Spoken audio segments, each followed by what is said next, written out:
बेटी की सतरंगी शादी। मालिक, बहुत रात हो गई है। अभी तक मनीषा बिटिया दफ्तर से घर नहीं आई। अरे डोंट वरी रामू, आ जाएगी।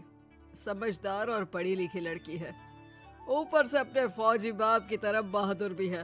तुम जाकर खाना लगाओ रामू, वो आती ही होगी। जी मालिक। मनीषा मनोहर की इकलौती बेटी थी। मनीषा की माँ का उसके बचपन में ही स्वर्गवास होने और मनोहर के फौजी होने के कारण मनोहर ने अपनी बेटी को बिल्कुल लड़कों के जैसा ही पाला था।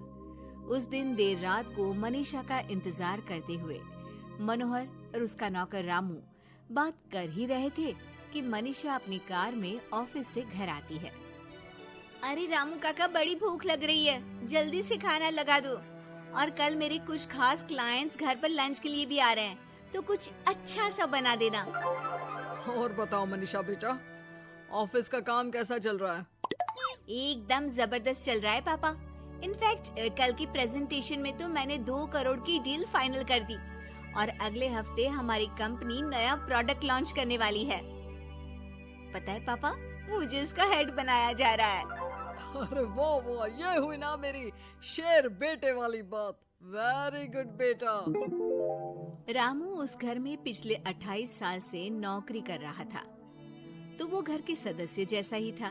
रामू मनीषा को चिढ़ाते हुए कहता है, मनीषा बिटिया, आप कल बाजार से थोड़ी सब्जियां लेकर आओगी? कल तो आपके दफ्तर की छुट्टी भी है। काका, मैं आपको अपना मोबाइल दे देती हूँ, आप ऑनलाइन सब्जियाँ मंगवा लेना, मैं पेमेंट कर दूंगी। वो क्या है कि मुझे घर के कामों से थोड़ी एलर्जी है। ठीक है बिटिया। 2 हफ्ते बाद मनोहर को उसके दोस्त किशन का फोन आता है। अरे मनोहर, हमारी मनीषा बेटी के लिए एक बहुत अच्छा रिश्ता आया है। लड़का इंजीनियर है दुबई में। तू कहे तो बात आगे बढ़ाऊं? हाँ, रिश्ते की बात तो आगे बढ़ा ही सकते हैं, लेकिन लड़के वालों की कुछ शर्तें भी तो होंगी ना, मतबला लेन देन वगैरह। अरे यार, लेन देन जैसी तो कोई शर्त नहीं है उनकी। बस लड़की पढ़ी लिखी और घरेलू होनी चाहिए, जो कि यहाँ इंडिया में अपने सास ससुर की सेवा करे और घर संभाल सके। अरे यार किशन, तू तो मनीषा को जानता ही है, पढ़ी लिखी और जिम्मेदार तो है वो, लेकिन घर के नहीं बाहर के कामों में मुझे नहीं लगता कि वो मानेगी। लेकिन फिर भी मैं उसे पूछ के बताता हूँ तुझे। मनोहर अपनी बेटी से उसके लिए आए रिश्ते की बात करता है और उसे लड़के वालों की शर्त के बारे में भी बताता है, जिस पर मनीषा कहती है, पापा आप तो जानते हैं ना कि मुझे घर के कामों में कोई इंटरेस्ट नहीं है और आपने मुझे पढ़ा लिखा के अपने पैरों पे खड़ा होना सिखाया। क्या इस दिन के लिए कि एक दिन मैं शादी करके किसी का घर संभालूं? ना, मुझे नहीं करनी शादी वादी, आप मना कर दो उन्हें। इतना कहकर मनीषा घर से बाहर चली जाती है। रास्ते में उसे उसकी फ्रेंड का फोन आता है, जो उसे बाकी फ्रेंड्स के साथ एक रेस्टोरेंट में बुलाती है। मनीषा जाना तो नहीं चाहती थी, लेकिन उस रिश्ते की बात से हुए खराब मूड को बदलने के लिए वो चली जाती है। मनीषा और उसके दोस्त एक टेबल पर बैठे होते हैं कि उसकी नजर उसी रेस्टोरेंट में गिटार बजा रहे एक लड़के पर पड़ती है, जो मनीषा की फेवरेट धुन बजा रहा होता है। मनीषा झट से सारी बातें भूलकर उस गिटार की धुन में खो जाती है। थोड़ी देर बाद सब उस लड़के की परफॉर्मेंस पर तालियां बजाते हैं, तो मनीषा भी स्माइल करके तालियां बजाने लगती है। उसी शाम जब मनीषा घर जा रही होती है, तो उसे वही लड़का दिखता है जो रेस्टोरेंट में गिटार बजा रहा था।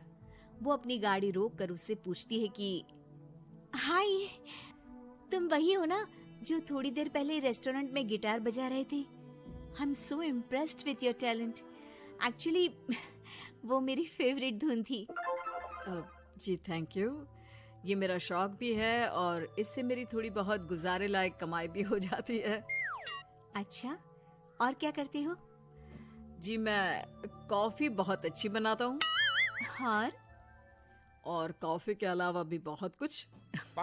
एक्चुअली मुझे खाना बनाने का बहुत शौक है और खाली समय में या तो मैं गिटार बजाता हूँ या फिर कुकिंग करता हूँ।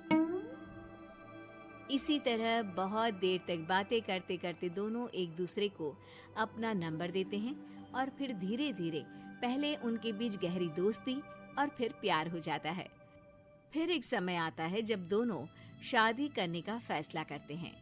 मनीषा अपने पापा को गौतम के बारे में सब बताती है। मनोहर को गौतम बहुत अच्छा तो नहीं लगता, लेकिन अपनी इकलौती बेटी की खुशी के लिए वो हाँ कह देते हैं। दोनों की शादी हो जाती है। और एक दिन, अरे गौतम बेटा, क्या बात है, बहू रानी तो आते ही दफ्तर जाने लगी। सुबह जाती है, देर रात को आती है, और तू घर पे रहता है, तो घर भी तुझे ही तो संभालना पड़ता होगा ना अभी। जी आंटी जी, वो मेरा काम कुछ कम ही चल रहा है और घर चलाने के लिए किसी को तो दफ्तर जाना ही पड़ेगा ना, तो मनीषा ही चली जाती है और मैं घर पे रहकर सारा दिन करूँगा क्या, तो घर ही संभाल लेता हूँ। हाँ बेटा, कह तो तू सही रहा है, लेकिन समाज को क्या कहेगा? समाज के भी कुछ नियम कायदे होते हैं, लेकिन यहाँ तो उल्टी ही गंगा बह रही है। अच्छा, मैं तो चलती हूँ बेटा। रात को मनीषा घर आती है तो गौतम उसे कहता है कि सुनो, आज हरलीन आंटी आई थी, कह रही थी कि आसपास के लोग बातें बनाने लगे हैं कि तुम मर्दों की तरह काम पे जाती हो और मैं औरतों की तरह घर संभाल रहा हूँ। हाँ, पर तुम तो जानती ही हो ना कि मैं शादी से पहले से जॉब कर रही हूँ, तो फिर अब अचानक से मैं खुद को कैसे बदलूं? एक काम करते हैं, तुम कुछ महीनों के लिए घर से ही ऑनलाइन सारा काम कर लो और हो सके तो घर के काम ट्राई भी कर लो, और मैं बाहर जाकर अपने लिए पक्की नौकरी ढूंढता हूँ। मनीषा मान जाती है और फिर शुरू होती है उनकी नई दिनचर्या। ये लो गौतम, तुम्हारा नाश्ता, चाय और टोस्ट। ये टोस्ट है या किसी नक्शे का काला प्रिंट आउट? अरे मेरी माँ, चाय में चीनी डालते हैं, नमक नहीं। ठीक है, मैं क्या करूं? चीनी और नमक एक जैसे ही तो दिखते हैं ना। तुम्हें खाना है तो खाओ, वरना ऐसे ही जाओ। अच्छा, तो तुम्हारी क्वालिफिकेशंस क्या है? क्या काम आता है तुम्हें? जी, मैंने वैसे तो बीकॉम किया है, लेकिन काम का कोई एक्सपीरियंस नहीं है। एक्चुअली मेरे पेरेंट्स ने ज़बरदस्ती मुझे ये डिग्री करवा दी थी। मुझे तो गिटार बजाना ही पसंद है सर। ठीक है मिस्टर गौतम, जब हमारी कंपनी को किसी गिटार परफॉर्मेंस की ज़रूरत होगी तब आपको बुला लिया जाएगा। फिलहाल के लिए आप जा सकते हैं। जॉब ना मिलने के दुख में मुख लटकाए गौतम घर आता है तो देखता है कि अरे ये क्या मनीषा, सारा घर बिखरा पड़ा है और ये किचन की ये हाल। अरे सब ठीक तो है ना? सब ठीक है गौतम, बस मुझे भूख लगी थी तो सोचा कुछ बना के खा लूं, लेकिन मुझे कोई सामान मिल ही नहीं रहा था और फिर पता चला कि गैस भी खत्म हो गई है और मुझे सिलेंडर बदलना नहीं आता। अच्छा, क्यों ना हम बाहर से ही खाना मंगवा ले? हाँ, अच्छा ये तो बताओ, तुम इतने उदास क्यों लग रहे हो? अरे क्या बताऊं, मुझे नौकरी नहीं मिली, लगता भी नहीं कि मिलेगी कभी। दोनों उदास होकर एक दूसरे की तरफ देखते हैं, फिर थोड़ी देर बाद हंस पड़ते हैं। मुझे लगता है हमें वही काम करना चाहिए जो हमें अच्छे से आता है। कल से मैं ही ऑफिस जाया करूंगी और मैं हमारा ये प्यारा सा घर संभालूंगा।